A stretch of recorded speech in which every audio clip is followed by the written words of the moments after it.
নামকৰণ কৰা হ'ল বৰষাৰাণী বিষয়াৰ কন্যাৰ। কি নাম ৰাখিছে কণমানিজনীৰ? জানিবলৈ ভিডিঅ'টো শেষলৈকে চাই থাকক। বন্ধু-বান্ধৱীসকল, অসমৰ জনপ্ৰিয় অভিনেত্ৰী বৰষাৰাণী বিষয়াৰ কন্যাৰ নাম ৰাখিলে কি? অনুৰাগীসকলে অতি হেঁপাহেৰে ৰৈ আছে তেখেতৰ কণমানিজনীৰ নাম শুনিবলৈ। আজি মই এই ভিডিঅ'টোৰ যোগে জনাম বৰষাৰাণী বিষয়াৰ কন্যাৰ নামটো কি ৰাখিলে। বন্ধু-বান্ধৱীসকল, অভিনেত্ৰী বৰষাৰাণী বিষয়াৰ কন্যাৰ নামটো হ'ল পৰী আৰু এই নামটো তেখেতলোকৰ কণমানিজনীক চাবলৈ অহা সকলোৱে দিছে।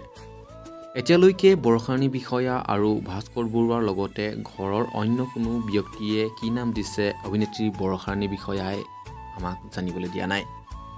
আৰু এই পৰিণামটো আপোনালোকৰ কেনে লাগিছে কমেণ্ট কৰি জনাবলৈ নাপাহৰিব আৰু ভিডিঅ'টো চাই ভাল পালে ভিডিঅ'টোত লাইক কৰিব। বন্ধু-বান্ধৱীসকল, আজিৰ ভিডিঅ'টো ইমানেই আছিল। আকৌ লগ পাম অন্য এটি ভিডিঅ'ৰ সৈতে। তেতিয়ালৈকে এৰিলোঁ।